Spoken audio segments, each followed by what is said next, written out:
آیا کسی رو میشناسید که یه روز خیلی مهربون و صمیمی ولی فرداش ازتون متنفره؟ یا خودتون تجربه کردید که همیشه احساس طرد شدگی داشته باشید، حتی وقتی که همه چیز خوبه و اتفاقی نیفتاده؟ شاید این فقط یه نوسان خلقی ساده نباشه، ممکنه پای یه اختلال شخصیتی به اسم شخصیت مرزی در میون باشه. بمونید تا ته این ویدیو، چون قراره همه چیز رو با هم در مورد Borderline Personality Disorder یاد بگیریم، علمی، معتبر و دوستانه.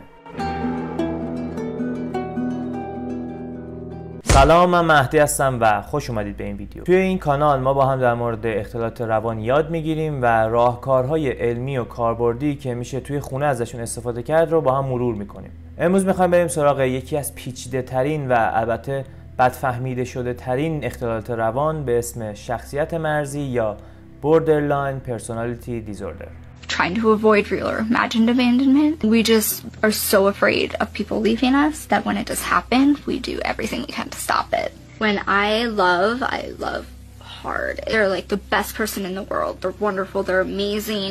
When that perfect person leaves you, you're like, well, wow, I do feel worthless. I do feel horrible. We experience emotions so strongly, in the worst anger and the most upset you've ever been, and so we act accordingly. My most harmful behaviors are definitely hurting myself a lot. I pull hair, I choke myself, I've hit myself, I drive very recklessly.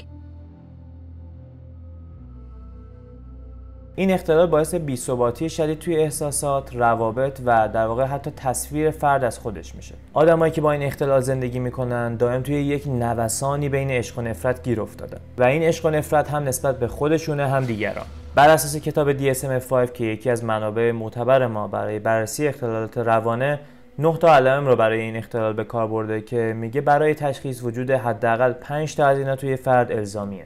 اولین مورد ترس شدید از رها شدن. افراد مبتلا به این اختلال ممکنه دچار ترس شدیدی بشن از تنها موندن یا طرد شدن، حتی اگه هیچ نشانه‌ای از ترک شدن واقعی وجود نداشته باشه. مثلا فردی که این اختلال داره ممکنه اگر یک پیامی میده به پارتنرش، به رفیق صمیمیش و این پیام 20 دقیقه دیرتر جواب داده میشه، یهو احساس ترس بکنه، احساس طرد شدن پیدا بکنه، دچار حمله‌های عصبی بشه و در واقع رو ببره به سمت کارهایی مثل گریه کردن، تهدید کردن یا یه قطع ارتباط یهویی. دومین مورد، روابط ناپایدار و شدید.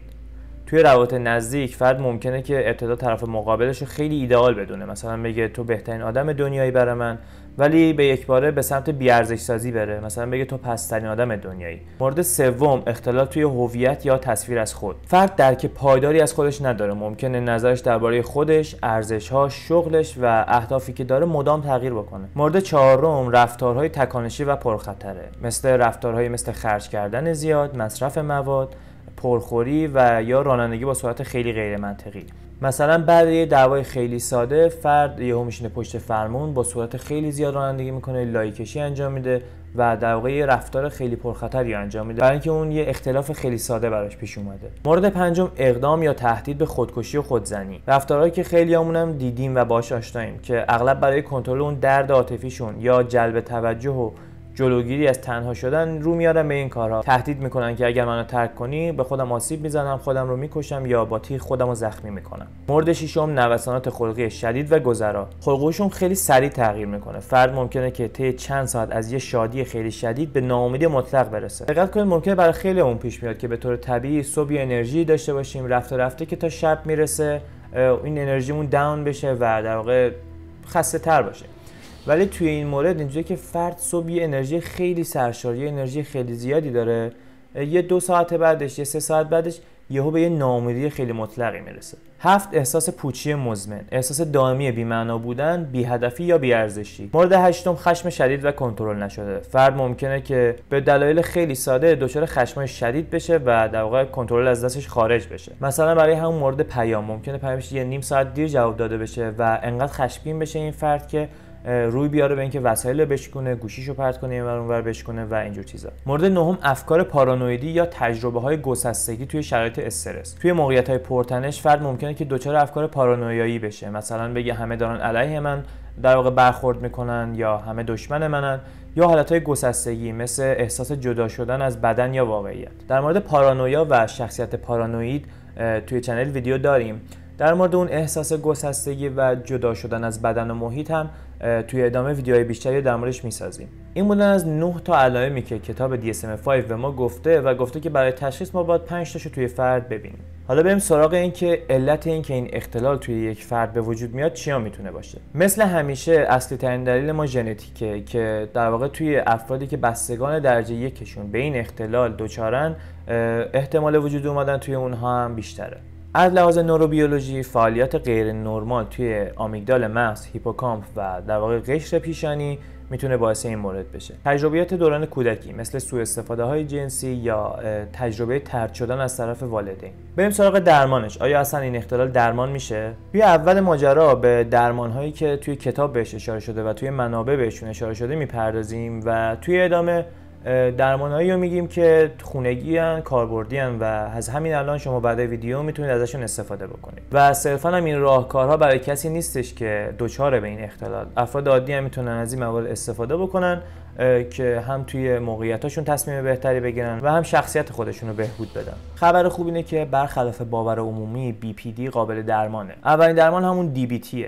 درمان طلایی و اثر بخش این اختلال شامل آموزش مهارت‌هایی مثل ذهن آگاهی، تحمل استرس، تنظیم احساسات و روابط بین فردیه. از جمله موارد درمانی که داریم استفاده دارویی، داروهای SSRI، داروهای تثبیت کننده خلق یا آنتی سایکوتیک‌ها که بیشتر کمک می‌کنن به مدیریت علائم نه درمان کامل. از لحاظ امید به درمان و امید به بهبودی هم تحقیقات نشون دادن که 80% افرادی که درمان رو شروع کردن و گذروندن بعد از 10 سال دیگه علائم تشخیصی رو نشون ندادن. حالا بریم سراغ اون تکنیک‌های کاربردی که در موردش صحبت کردم. اولین مورد اسمش جعبه اضطراب یا جعبه آرامشه. یه جعبه فیزیکی یا مجازی که داخلش چیزایی هستن که به فرد کمک میکنه وقتی حالش خراب شد آرومتر بشه. مثل بوی عطر یا یه روغن خاصی که فرد دوست داره، مثلا استخوان‌دوست، یادداشت‌هایی از آدمایی که دوستش دارن. شاید براتون عجیب و جالب باشه ولی آدامس نعنا میتونه که ما رو از افکار خودمون بکشه بیرون و ببره توی لحظه حال. عکس از یه مکان آروم، لیست آهنگ‌هایی که برای فرد تسکین دهندن یا یه شی لمسی مثل توپ‌های استرس یا یه پارچه نرم. مورد دوم دفترچه تنظیم هیجانات. دفترچه‌ای که فرد احساساتش رو به شکل روزانه یا هفتگی ثبت میکنه به همراه اون افکار و موقعیت‌هایی که باعث به وجود اومدن اون افکار شدن. این کار کمک میکنه که فرد اون الگوی هیجانی خودش رو بشناسه و وقتی که دوباره اون موقعیت براش پیش اومد بتونه بهتر مدیریت کنه اون شرایط رو. مورد سوم تکنیک استاپ هست. هر کدوم از حروف کلمه استاپ نشون دادن مراحل این تکنیکه. حرف اس به معنای خود استاپ یعنی اینکه یه لحظه صبر بکنیم توی اون موقعیت. ای یعنی take a breath، نفس عمیق بکشیم. حرف او یعنی بررسی بکنیم در واقع اون افکاری که الان توی ذهنمون توی اون موقعیت پیش اومدن و توی مرحله آخرم آگاهانه و بدون واکنش سریع ادامه بدیم به داستان. مورد بعدی تمرین‌های ذهن آگاهیه. فقط 3 تا 5 دقیقه در روز میتونه مثلا بشینه یه جا و تمرکز کنه روی نفس کشیدنش یا مدیتیشن انجام بده با اپ هایی که وجود داره یا با صدای راهنمایی که توی یوتیوب هم زیاد هست یا قدم زدن آگاهانه و تمرکز روی صدای قدم ها. تکنیک بعدی که میخوایم بهش اشاره بکنیم تکنیک 24 ساعت هست که این تکنیک خیلی کمک میکنه ما اگه میخوایم تصمیم خیلی مهم و هیجانی بگیریم بتونیم بیشتر بهش فکر بکنیم. این تکنیک میگه الان تصمیم نمیگیرم، 24 ساعت صبر میکنم. مثلا اگه یک تصمیم هیجانی به ذهنمون رسید به خودمون میگیم که الان من تصمیم نمیگیرم، 24 ساعت از این لحظه صبر میکنم، توی طول این مدت فکر میکنم و 24 ساعت بعد نظر قطعی مراجعش میگم. مورد بعدی نوشتن نامه بدون ارسال کردنشه. یعنی چی؟ یعنی وقتی پر از خشم یا اون حس طرد هستیم نامه‌ای برای اون فرد بنویسیم ولی براش سند نکنیم. این کار هم احساساتمون رو خالی میکنه و هم جلوی آسیب به رابطمون رو میگیره. فعالیت بدنی سریع خیلی میتونه کمک کننده باشه. فعالیت‌هایی مثل دویدن کوتاه، طناب زدن، رقصیدن یا یه دوش آب خنک میتونه باعث بشه که ما از لحاظ فیزیولوژیک تخلیه بشیم. اینا یه سری راهکار بودن که ما میتونیم ازشون استفاده بکنیم. حالا فرد به فرد هم متفاوته.